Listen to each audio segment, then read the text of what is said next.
ഇത്തരം ആളുകളൊന്നും രാഷ്ട്രീയ നിരീക്ഷകരാണ്, അവൻ RSSകാരാണ്, സംഘികളാണ്. സാദിഖിനോടും ഞാൻ പറയുന്നു, പോയി പണി നോക്കണം മിസ്റ്റർ. ഇവർക്ക് തന്നെ അറിയാം ഞങ്ങളെ ആരും മൈൻഡ് ചെയ്യുന്നില്ല, ഞങ്ങൾ ഒച്ച വെച്ച് കഴിഞ്ഞ് കഴിഞ്ഞാൽ ആരുമായിട്ട് കേൾക്കാനുമില്ല. അതുകൊണ്ടാണ് ഇവർക്ക് നിവൃത്തിയില്ലാതെ ഇപ്പോൾ ഈ പാർട്ടികളുടെ ചിറകിനടിയിൽ ഒളിക്കേണ്ടി വരുന്നത്.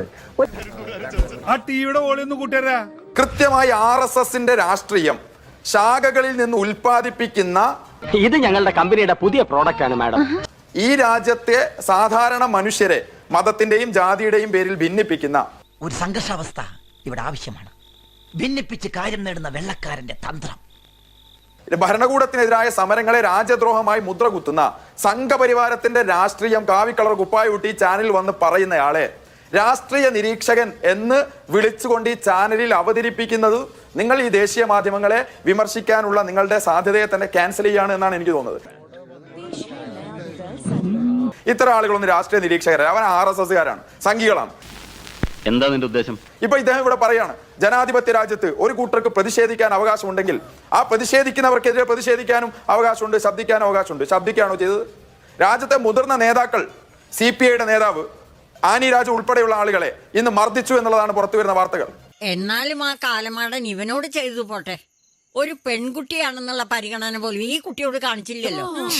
ബജ്രംഗ് ദൾ അടക്കമുള്ള ഈ രാജ്യത്തെ RSSന്റെ ഫ്രിഞ്ച് ഗ്രൂപ്പുകൾ അവർ വടിയെടുത്ത് ഈ സമരത്തിന് വന്ന ആളുകളെ തെരുവിൽ ആക്രമിക്കുക. നിങ്ങൾക്ക് എന്താണ് അധികാരം? പോലും അങ്ങയുടെ കൂർമ്മ ബുദ്ധിക്ക് മുന്നിൽ തോറ്റുപോകും.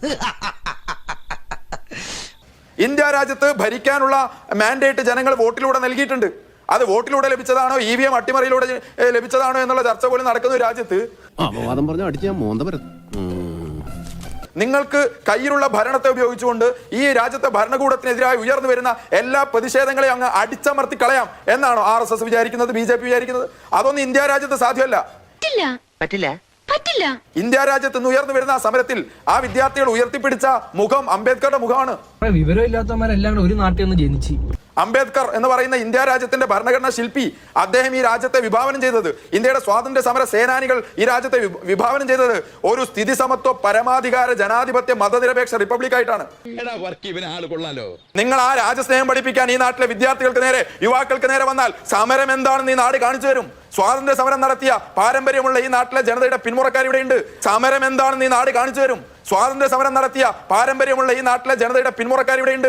അന്ന് ചെരുപ്പ് നക്കിയ നിങ്ങൾ ഇന്ന് ഈ രാജ്യം ഭരിക്കുന്നു എന്നുള്ളത് ഈ നാട്ടിലെ എല്ലാ മനുഷ്യരുടെയും മേൽ കുതിര കയറാനും അവിടെ ഭാവി വെച്ച് പന്താടാനുമുള്ള ലൈസൻസ് ആണ് എന്ന് കരുതുന്നുണ്ടെങ്കിൽ അതിനെ ന്യായീകരിക്കാൻ വേണ്ടി പേര് വെച്ചോ പേര് വെക്കാതെയോ നിരീക്ഷക വേഷം ചമഞ്ഞോ RSSന്റെ പ്രതിനിധികൾ ചാനൽ 4-ൽ വന്നാൽ അതിനെ ഞങ്ങൾ തുറന്നു കാണിക്കും. ഇന്ത്യ രാജ്യത്തിന്റെ വിദ്യാഭ്യാസ മന്ത്രി ധർമ്മേന്ദ്ര പ്രധാൻ രാജിവെക്കുന്നതുവരെ ഇന്ത്യ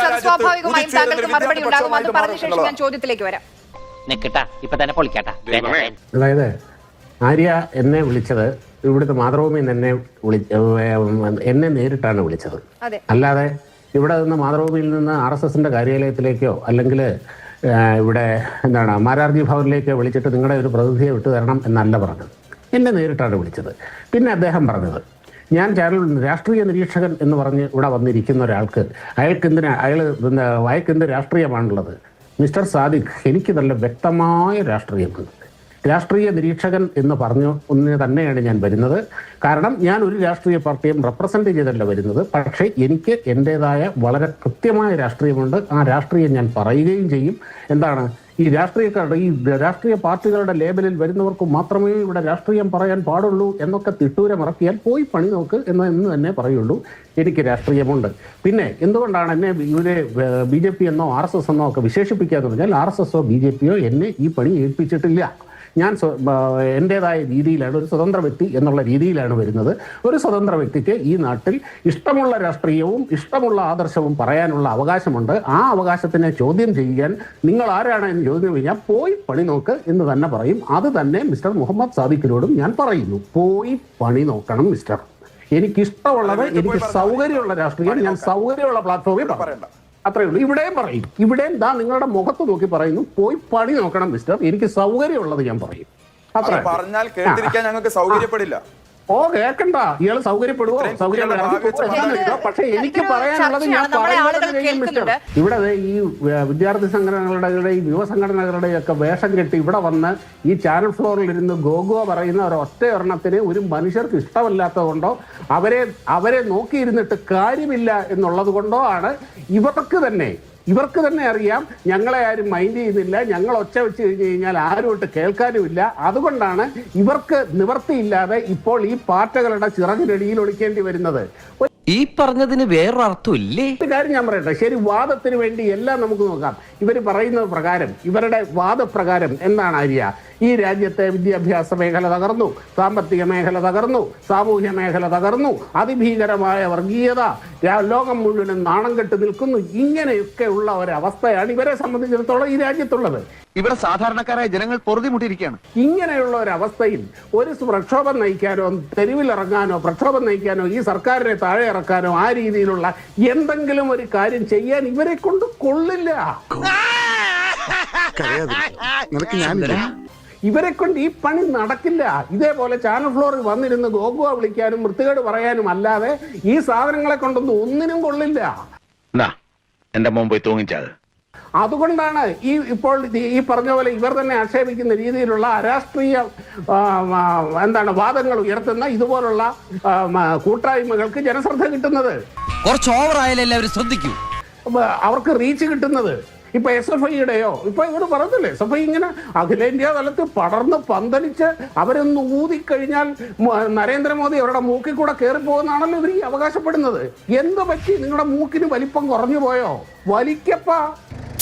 വേണ്ട കണ്ടാത്തോണ്ട 12 കൊല്ലമായി ഇവിടെ നരേന്ദ്രമോദി ഭരിക്കുന്നു. ഇവർക്കൊരു രോമത്തെ തൊടാൻ കഴിഞ്ഞിട്ടുണ്ടോ? കൂടെ എന്നാ പറയും. ഇവിടെ വാരണാസിയിൽ ഭൂരിപക്ഷം കുറച്ചു, BJPയുടെ ഒറ്റയ്ക്കുള്ള ഭൂരിപക്ഷം നഷ്ടപ്പെട്ടു. പക്ഷേ എങ്ങനെ മനസ്സിലായി? നരേന്ദ്രമോദി BJP ഇന്ത്യ ഭരിച്ചുകൊണ്ടിരിക്കുകയാണ് 12 വർഷമായി എന്നുള്ളതൊരു യാഥാർത്ഥ്യമാണ്. ഇവരെ കൊണ്ടൊരു ചുക്കും ചെയ്യാൻ കഴിഞ്ഞിട്ടില്ല, ഒരു രോമത്തെ തൊടാൻ കഴിഞ്ഞിട്ടില്ല, ഒട്ട് കഴിയുകയുമില്ല എന്ന് ഇവർക്ക് നന്നായിട്ടറിയാം. അതുകൊണ്ടാണ് ഇവർക്ക് ഇപ്പോൾ ഈ പാർട്ടികളുടെ പുറകെ പോകേണ്ട ഗതികെട്ട അവസ്ഥ വന്നിരിക്കുന്നത്. ഗതികേട് മാത്രമാണിത്, അല്ലാതെ വേറൊന്നുമല്ല. തൽക്കാലം ഇത്രയും മതി. വരട്ടെ.